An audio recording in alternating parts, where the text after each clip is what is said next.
Hello, আমি মুস্তাফিজুর রহমান। তোমরা দেখছো কিউ অফ ম্যাথসে তোমাদের সকলকে স্বাগতম। আজকে যেটা শুরু হবে সেটা হচ্ছে 2009 এর শিফট 2 এর পার্ট 2 এর সলিউশন। ঠিক আছে, আজকে করলে পরে 2009 এর শিফট 1 এবং শিফট 2 অল কমপ্লিট হয়ে যাবে। নেক্সট দিন আবার আমরা নতুন ভিডিও শুরু করব। আর যারা পুরোনো ভিডিওগুলো দেখোনি অবশ্যই তারা প্লেলিস্টে গিয়ে দেখে নাও। আর তোমরা অবশ্যই নিজেদের বন্ধু বান্ধব যারা আছে অবশ্যই তাদের মধ্যে ভিডিওগুলি তুমি শেয়ার করে দিবে। ঠিক আছে, চলো আজকের যে পার্ট সেটা আমরা দেখে নিই। 61 নম্বর কোশ্চেন দেখো, একটা দ্রব্য 700 কোটি টাকায় বিক্রি করলে 10% ক্ষতি হয়, দ্রব্যটির ক্রয় মূল্য কত জিজ্ঞাসা করেছে। ঠিক আছে, দেখো 10% ক্ষতি, তো 10% মানে কি, এগুলো আমি বারবারই বলছি একই জিনিস। 10% মানে হচ্ছে 1/10। এই নিচেরটা হচ্ছে তোমার কি, নিচেরটা হচ্ছে তোমার ক্রয় মূল্য। ঠিক আছে, আর অপরকারটা কি, অপরকারটা হচ্ছে ক্ষতি। এটা হচ্ছে ক্ষতি আর এটা কি, এটা হচ্ছে ক্রয় মূল্য। এটা মাথায় রাখবে সবসময়। যখন মানুষের ক্ষতি হয় তখন ক্রয় মূল্য বেশি হয় আর বিক্রয় মূল্য কি হয়, কম হয়। এই জিনিসটা কিন্তু খুবই ইম্পর্টেন্ট। ঠিক আছে, ক্রয় মূল্য বেশি হয় আর বিক্রয় মূল্য কি হয়, কম হয়। এটা খুব ইম্পর্টেন্ট। তাহলে দেখো, যদি 1/10 ক্ষতি হয়, তারপরে এই 10টা হচ্ছে তোমার ক্রয় মূল্য আর 1 হচ্ছে ক্ষতি, তাহলে তোমার বিক্রয় মূল্য কী হবে, বিক্রয় মূল্য নিশ্চয়ই ওই ক্রয় মূল্য থেকে বেশি হবে না, অর্থাৎ 10 আর 11 হবে না, নিশ্চয়ই 1 কম হবে, অর্থাৎ হবে কত, 9। অর্থাৎ এই 9-এর মানই হচ্ছে তোমার কত, 720। 8 9 72, 1-এর মান কত হয়ে যাবে, 8 9 72 80। তাহলে 1-এর মান যদি 80 হয় তাহলে দ্রব্যটির ক্রয় মূল্য মানে 10-এর মান বের করতে হবে। তাহলে 10-এর মান কত হবে, 10-এর মান, 1-এর মান যদি 80 হয় তাহলে 10-এর মান কী হবে, আরেকটা জাস্ট শূন্য বসিয়ে দাও, কত হয়ে যাবে, 800। অপশান কোথায় আছে দেখো, বি। এটা হয়ে যাবে কোশ্চেনের অ্যান্সার। এরপরে দেখো 62 নম্বর কোয়েশ্চেন কি বলেছে, কত সময়ে বার্ষিক 6% হারে 4500 টাকার সুদ 675 টাকা হবে, এটা জিজ্ঞাসা করেছে। দেখো আমি এখানে একটা সুন্দর জিনিস বলি তোমাদেরকে, যে সুদটা হয়েছে আর কি, এখানে দেখো যে সুদটা হয়েছে কত টাকাতে হয়েছে, 4500 টাকাতে হয়েছে। অর্থাৎ তোমরা একটা কাজ করো, সেটা হচ্ছে এই 675 টাকা আর এই 4500 টাকাটাকে দুটোকে মিলিয়ে একটা পার্সেন্টেজ বের করো। অর্থাৎ পার্সেন্টেজ মানে আমি এটা বলতে চাইছি যে এক বছরে কতটা সুদ হয়েছে, অর্থাৎ কত পার্সেন্টেজ সুদ হয়েছে সেটা বের করো। অর্থাৎ যত পার্সেন্টেজ হবে এই 6% যত গুণ হবে সেটা হয়ে যাবে তোমাদের টাইম। ধরো এখানে আমি কথা ধরে বলছি, এই 675টা হয়তো 18% আসলো, এই 4500 টাকার 18% মনে করে এটা। তাহলে এখানে যেহেতু 6% দেওয়া আছে, তাহলে 3 6 18, অর্থাৎ 3 আসছে, সুতরাং 3 বছর হয়ে যাবে অ্যান্সার। তখন আমি করে দেখাচ্ছি, এই 4500 টাকাটা যেটা পাওয়া তুমি, সেটা এই 675 টাকার কত পার্সেন্ট সেটা আগে বের করে নাও, ইন্টু 100। এটার সঙ্গে এটা কেটে দিলাম, এটার সঙ্গে এটা কাটিয়ে দিলাম। ঠিক আছে, আর দেখো এই জায়গাটা পিটিআর করলে তোমার অ্যান্সারটা এমনি চলে আসবে। ঠিক আছে, আমি সেইভাবে করাচ্ছি না। দেখো এটার সঙ্গে এটা কাটাকাটি করার চেষ্টা করো, 5 দিয়ে কাটাকাটি করার চেষ্টা করো, 5 9 45, এটা 5 দিয়ে কাটাকাটি করলে 5 একে 5, 1 17, 3 5 15, 2 25, 5 5 25। দেখো 9 15 135, অর্থাৎ আসলো কত আমার, 15। অর্থাৎ এটা সমান আসলো 15। ওকে, 15%। তাহলে এখানে দেখো আমার 6%, এখানে আসলো কত, 15%। অর্থাৎ এই পার্সেন্টেজটা এই পার্সেন্টেজের কত গুণ, সেটাই হয়ে যায় সবসময় টাইম।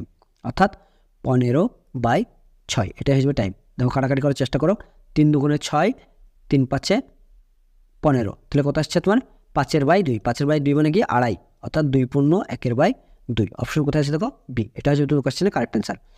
এরপরে দেখো 63 নম্বর কোয়েশ্চেন কি বলেছে, কিছু টাকা 5:8 অনুপাতে ভাগ করা হলে যদি ওই টাকার প্রথম অংশ 250 টাকা হয় তবে সমগ্র টাকার পরিমাণ কত জিজ্ঞাসা করেছে। দেখো 5:8 অনুপাতে ভাগ করছি, এই যে প্রথমকার অংশ টাকা আছে সেটার পরিমাণ হচ্ছে 250 টাকা।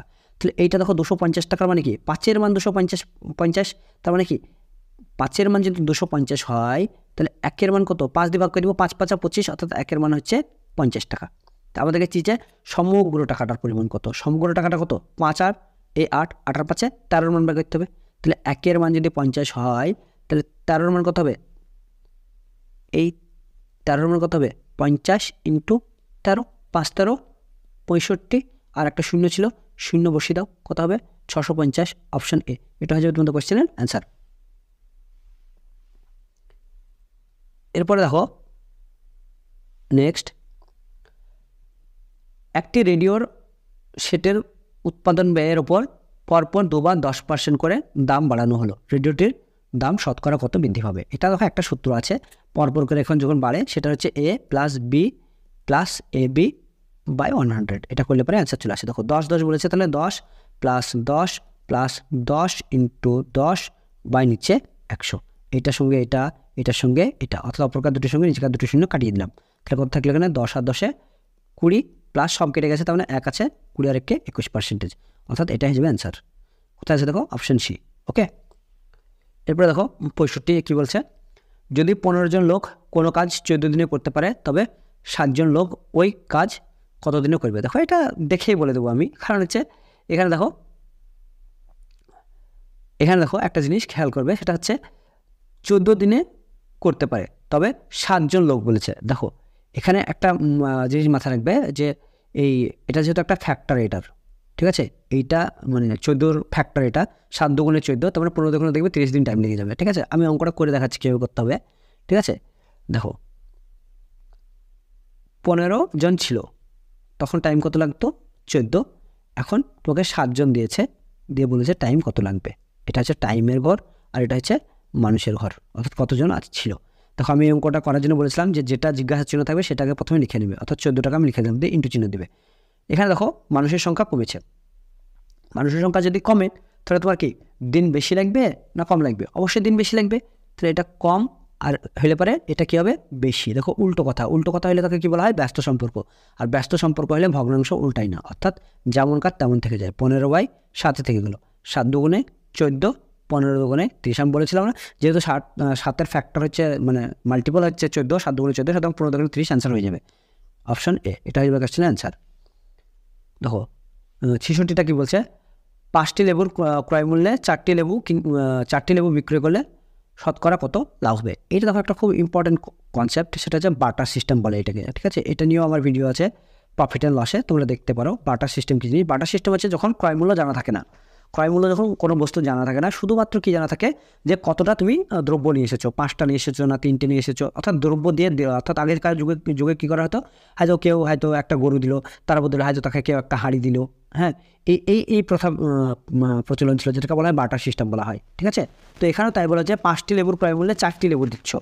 তো যখন এই বাটার সিস্টেমের অঙ্ক আসে, তখন কোনো ক্রয় মূল্য জানা থাকে না। এই ক্ষেত্রে অঙ্ক করার নিয়মটা কি? এক্ষেত্রে অঙ্ক করার নিয়মটা একটু উল্টো করে ভাবতে হয়। কীরকম করে ভাবতে হয়? দেখো তোমার কাছে 5টা লেবু স্টক ছিল, কটা লেবু স্টক ছিল 5টা, আর তুমি লোককে দিচ্ছ কটা, 4টে দিচ্ছ।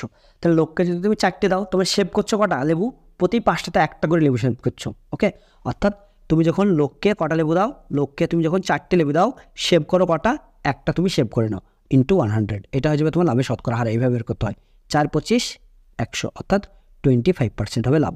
ওকে, অপশান সি, এটা হয়ে যাবে তোমার কোশ্চেন অ্যান্সার। ঠিক আছে, এটা ভালো করে বোঝার জন্য তোমরা অবশ্যই প্রফিট অ্যান্ড লসের ওই ভিডিওগুলো দেখতে পারো। ঠিক আছে, এটা দেখলে এটা আরও ভালোভাবে তোমরা বুঝে যাবে। কোনো খনিজের আকরিকে 2% তামা আছে এবং 8.7 কেজি তামার জন্য কত পরিমাণ খনিজ আকরিক প্রয়োজন, এটা জিজ্ঞাসা করেছে। দেখো 2% তামা আছে, তাহলে 2% তামা আছে মানে কি? তাহলে 2% মানে কি?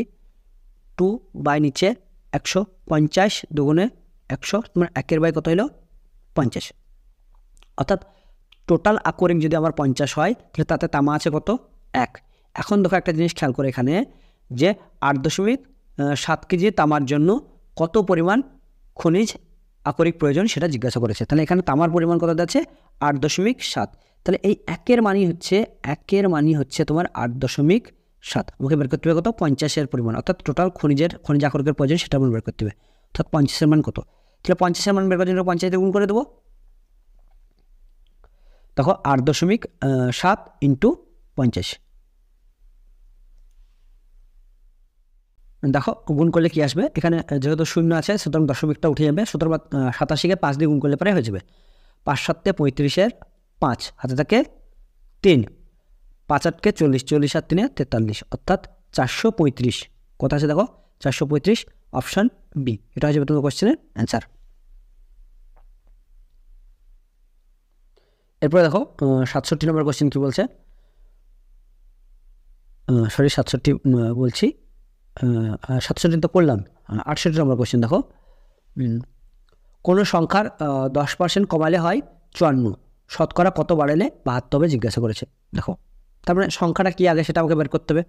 দেখো 10% কমালে বলেছে, তাহলে আমি যদি 10% বের করি, 10% মানে হচ্ছে 1-এর বাই 10। তোমার সংখ্যাটা যদি 10 হয় আর তাকে যদি 1 কমিয়ে দাও তাহলে কত হবে 9, এই 9-এর মানই হচ্ছে 54, তাহলে 9-এর মান যদি 54 হয় তাহলে 1-এর মান কত, 6 9 54, তাহলে 1-এর মান যদি 6 হয় তাহলে 10-এর মান কত হবে, 6 10 60, অর্থাৎ আমার সংখ্যাটা হচ্ছে কত, 60। তাকে কত করতে হবে, 72, তাহলে 60কে যদি তুমি 72 করতে যাও তাহলে কত বাড়াইতে হবে, 12 বাড়াইতে হবে, অর্থাৎ 12 বাড়াইতে হবে কয়ে, 60-এ বাড়াইতে হবে ইন্টু 100, 5 12 60, 5 20 100, অর্থাৎ 20% বাড়ালে পরেই হবে, অপশন সি, এটা হচ্ছে কোশ্চেনের অ্যান্সার। এরপরে দেখো 69 নম্বর কোশ্চেন কি বলেছে, কোনো এক সংকর ধাতুর মধ্যে টিন ও দস্তার অনুপাত হচ্ছে 3:4, ওই 10.5 গ্রাম সংকর ধাতুতে টিনের পরিমাণ কত তাই জিজ্ঞাসা করেছে। দেখো তাহলে প্রথমে আছে টিন, সেটা হচ্ছে 3 হচ্ছে 3:10টা, D4 10টা আছে কত, 4। এখন দেখো 10.5 গ্রাম সংকর ধাতুতে, মানে কি টোটাল সংকর ধাতু, অর্থাৎ 10.5, অর্থাৎ এই 4 আর 3 যদি যোগ করো 7, এই 7-এর মানই হচ্ছে 10.5। কি বললাম, এই 7-এর মানই হচ্ছে কত, 10.5, তো 7 15 কত হয়, 105, ওকে, অর্থাৎ 1 পয়েন্ট কত আসলো, 5, অর্থাৎ 1-এর মান আসলো 1.5। তাহলে 1-এর মান যদি 1.5 হয়, আমাকে কিসের পরিমাণ চেয়েছে, টিনের পরিমাণ, টিনের মান কত, 3, অর্থাৎ 3-এর মান কত হবে, তাহলে 3-এর মান বের করতে গেলে এই 1.5 ইন্টু 3 করতে হবে, 3 15 45, একটা পর দশমিক আছে, একটার পর দশমিক লাগিয়ে দাও, অর্থাৎ 4.5, অপশন কোথায় আছে দেখো, অপশন সি, এটা হচ্ছে তোমাদের কোশ্চেনের অ্যান্সার। এরপরে দেখো লাস্ট কোশ্চেন আজকের, সর্বোচ্চ সংখ্যক সামনের সারিতে রেখে কিছু সংখ্যক সৈন্য বর্গাকারে সাজানো হলো, সৈন্য সংখ্যা 961 জন হলে সামনের সারিতে কতজন সৈন্য আছে। দেখো কিছু না, এটা একটা পাতি অঙ্ক, যেহেতু এটা বর্গাকারের অঙ্ক বলেছে, এটা বর্গমূল করে দিলে পরেই সামনের সারিতে কতজন আছে সেটা বের হয়ে যাবে। 961 অঙ্ক, 961, দেখো 961 বর্গমূল যত সম্ভব 31, মনে হয় 31, ওকে, আমি তাও করে দেখছি। বর্গমূল করার জন্য কী করতে হয়, প্রথমে দুটো দুটো করে দাগ দিতে হয়, এখানে দুটো দিলাম, কিন্তু এটা যেহেতু জোর নেই সেজন্য এটা একটা মাথায় দাগ দেবো। এখানে কয় দিয়ে দেবো, 1 দিন দিলে যাবে না, কারণ 1 1 1 হয়, 2 2 4 হয়, অর্থাৎ গুণ করতে হয়, 2-এর সঙ্গে 2-এর গুণ, 3-এর সঙ্গে 3 গুণ, দেখো 3 3-কে 9 দিয়ে চলে যাচ্ছে, ওকে, সুতরাং এখানে 3 দিলাম। এরপরে কি করতে হয়, এরপরে যেটা করতে হয় সেটা হচ্ছে এই দুটো একসঙ্গে নামিয়ে দিতে হয়, নামিয়ে দিলাম, এই 3-এর ডবল এখানে লিখতে হয়, কত, 6। এবার এখানে দেখো কয় দিন দেবো, 1 দিয়ে দাও, তাহলে 1 দিয়ে দাও, তাহলে সেই 1টা দিয়ে এটার সঙ্গে গুণ করতে হয়, 1 1 1, 6 1 6, দেখো 61 মিলে যাচ্ছে এখানে, ওকে, আর এই 1টাকে আবার এখানে লিখে দিতে হয়, তাহলে কত আসলো, 31, অপশন সি, এটা হচ্ছে কোশ্চেনের অ্যান্সার। থ্যাংকস ফর ওয়াচিং, ভিডিওটি ভালো লাগলে অবশ্যই তোমরা লাইক শেয়ার আর সাবস্ক্রাইব করে দিও। আর আজকে এখানেই তোমাদের 2019-এর টোটাল সব শিফট 1 শিফট 2, 2019 বলছি সরি, 2009-এর শিফট 1 শিফট 2 পুরোটা শেষ করলাম। নেক্সট দিন আমরা আবার নতুন করে প্রিভিয়াস ইয়ারের কোশ্চেন নিয়ে আলোচনা করব।